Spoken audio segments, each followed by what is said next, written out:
میری عزیز ساتھیوں، آج ہم گفتگو کرتے ہیں کہ اللہ رب العالمین کے فرمان کے متعلق۔ اللہ پاک فرماتے ہیں کہ انسان کو جب گفتگو کرنے کا موقع ملے تو سچ ہی بولا کرے، جھوٹ نہ بولا کرے۔ اس کی سزا اللہ رب العالمین نے خود قرآن کے اندر بیان فرمائی، فَلَنَجْعَلَنَّ لَعْنَةَ اللَّهِ عَلَى الْكَاذِبِينَ، جھوٹے بندے پر اللہ کی لعنت ہے۔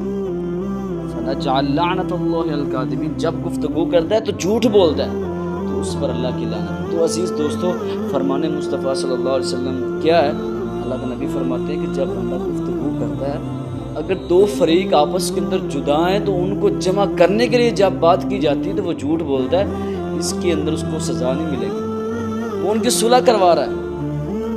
تو عزیز بھائیو، جب بھی ہم گفتگو کرتے ہیں تو یقیناً یہ ایک زبان کی وجہ سے ہمارے اعمال ضائع ہو جاتے ہیں، اور جناب علی رضی اللہ تعالیٰ فرماتے ہیں کہ ان کے قول ان کی طرف منسوب کیا جاتا ہے کہ کچھ ایسے زخم ہوتے ہیں جو تلواریں اور نیزوں والے زخم ہوتے ہیں نا، وہ بڑھ جاتے ہیں، لیکن زبان کے جو زخم ہوتے ہیں یہ نہیں بڑھتے۔ تو اس لیے عزیز ساتھیو، ہمیں بھی چاہیے ایسی گفتگو کریں جس سے دوسرے لوگ متاثر ہوں اور سچ ہی بولا کریں۔